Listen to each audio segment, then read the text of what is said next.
We've got all these apps, we've got the likes and the dings and the pings and all the different systems and tens of thousands of engineers whose full-time job, which I learned in Stolen Focus, their full-time job to try to take my attention away from you, right? And the modern knowledge worker is in a constant battle. So, what I like to paint the picture for listeners is if you pick your favorite athlete as an example, it might be Serena Williams or, um, I don't know, Tom Brady or Michael Jordan, right? And if you pictured them at the height of the game, pull out their phone and check their Instagram, it's like, well, that would never happen, right? They're in the moment, they're in a zone. Comedians are in a moment and in the zone. Even if they have a heckler, right? They've learned how to get into flow with a heckler. Or musicians, you don't see your favorite band or singer up on stage suddenly checking a Slack message because there's some emergency in their role. So, how can we apply concepts of athletics or jobs where you wouldn't want your surgeon who's operating on your heart to take a moment to read the fire drill about some crazy medical administrative issue? So, those are the kinds of principles we're trying to instill through our collective. That's fantastic. And on that regard, I have worked with this one company where they're basically as SEO agency, and one of the best things that I like about them is that they have this SEO guys, and you have a one admin that you talk to, and they never let you talk with their guys. They basically just, hey, talk to us, let's handle it. If it's something fixable, let's fix it on your end, and if not, then we can bring in the team. We don't want to distract them. And I think that's one of the best key things a leader can do to make sure that their team is actually being able to work. Yeah, I love that. I wonder too what we would call that is a flow block. So, if an organization is really into flow, you might have no meeting Mondays where you can spend Monday just really getting deep work done, or every day from 3 to 5. We know that John is in flow, prepping for his next podcast, reading all about five to flow, right? So, you clearly came into this call very prepared, but imagine a salesperson or a podcaster who is just constantly being pinged in all different directions and like, now I got to look at five to flow. Now I got to look at Canva. Now I got to look at Salesforce. And you can't ever really do that deep work to internalize what you learned about me, which is very impressive. So it sounds like, John, you've experienced flow.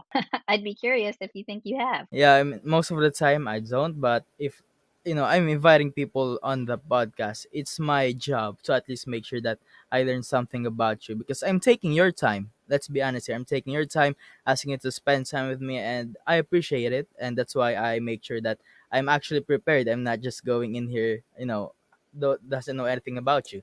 And Yeah. let's move on. Can you tell us more about the programs like Wellness Wave and 360 Achieve Flow? Yeah, absolutely. So the Wellness Wave is a proprietary diagnostic that I've been working on.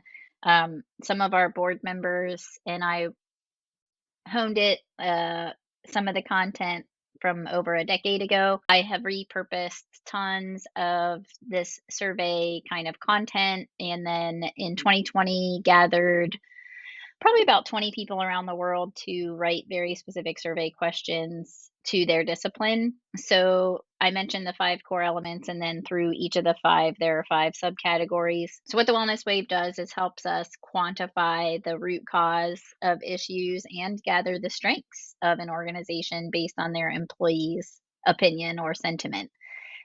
We distribute it to individuals, or if there's an organization we're working with, they can get a campaign so they can see their roll up scores as an organization. Beginning in just a couple weeks with this new product launch, we are going to have a very cool customized report for each respondent, and then we'll be leveraging content therein to future put into an app where you can continuously growing the data within your company and your individual survey. And that app will also house the next product that we have launched into beta, which is called Discover Flow. That is our leadership course that helps individual teammates on a team and the leaders within that team understand how to promote a flow environment where employees can become re-engaged, grow their productivity through these focused efforts and learn those principles. And then what achieved flow is our service associated to those two products. So what we do is all of our products are interchangeable. They can cross sell and upsell into each other to create a relationship with our clients. We want to get to know them the way you've gotten to know us and really help them achieve the outcomes. We're a very purpose based company. So, the Achieve Flow, we have an intimate interviewing process with individuals. We will shadow meetings, we'll do external research and see how the world is responding to your organization and your brand. And then we present back to the leadership team our core findings, what we think the critical challenges are that are impeding them to reach the results they're trying to reach, or prepare for growth or transformation. And then we prioritize in that session which programs should or could be put into place for them to implement these interventions and see those valuable outcomes. So, for example, if your organization or any that you've interviewed, like this SEO company you mentioned, if we could uncover some of the critical barriers to the employee's success and help empower them to achieve more as individuals, then we would work with the leadership team to make changes at the macro level, like what processes should be rewritten, what technology should be removed, and which ones should be updated, all at the based on the strategy of the organization, what they want to achieve as a company. So those are our critical offerings. We also help companies implement the interventions, and we also have a really large partner network that we don't want to be all things to all people. We have some special skills, and outside of those special skills, we bring in organizations that can support us, like with different types of coaching or different types of technology enablement, etc. So hopefully that made sense. That's fantastic. And one of the key takeaways that I got from what you said is that most of the time you actually try and understand the purpose of the change that they want to do, their why. And Yep. most companies nowadays, even the managers, they see this tool. Let's say when ChatGPT was released, I bet a lot of those managers say, "Hey, hey John, use this tool, ChatGPT. Why?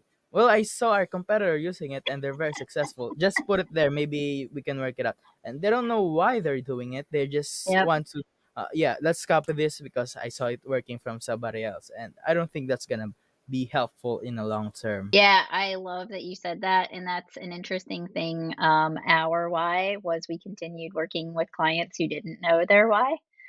So for 12 years of my career, I worked for three different global strategic systems integrators for a large global CRM company. And we would go to implement this tool. And when one of the clients was the epitome, I said, why'd you guys buy this? What's our core goal and outcome so we can measure the return on investment? And they said, our CEO saw the commercial during the Super Bowl and made us buy it. And so here we are. And I'm like, okay, let's see if we can turn this around and find some purpose and value to it and pivot that message. So, also just from the company's own branding perspective. So let's say if they want to be the number one fill in the blank at whatever they do, I'm like, well, do you want to be the number one at that, or do you want your clients to achieve X? Like, what's more important? Um, so instead of us being like the number one wellness organization, I want to drive real value and purpose and engagement for the individual employees, the teams, and the company themselves. So you can start to feel like a real change. Like I really want to change lives. Our whole team does.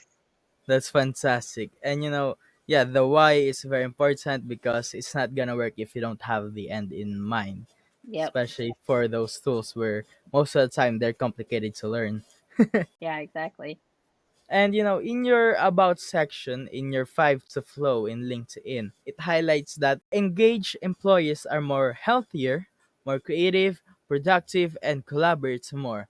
Can you share your perspective on where this positive change typically begins? Does it begin from the employee or from their managers, their leaders? Well, I am a firm believer that we choose a lot, right? And so if you're in a really, really bad situation, I feel like you either have to try to change, the situation or change your perception of it or leave the situation. So, in my mind, the concept that is written there in that about section is about being able to access flow. So if you're not super familiar with flow, it was coined by Mihai Csikszentmihalyi in the 1970s.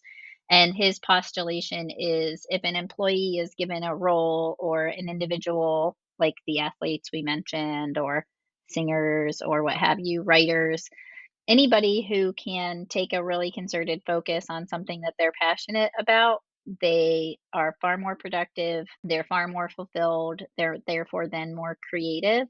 And so organizations that promote flow, so I'm going to answer it in two ways here. The employee has a responsibility for their mindset, right?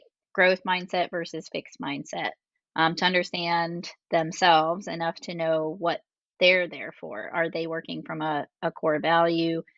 So, our Discover Flow program, for example, shares this. But then, what I used to always say before I understood all the concepts of flow is as a leader or the company, it's my job to give you the trampoline to jump on so you can spring forward.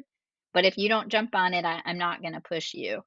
So, in an organization, we want that trampoline to be set up. We want it to not be covered in snakes, right? So, in that model, or like, let's say, I love using the analogy of a 4x4 relay around a track.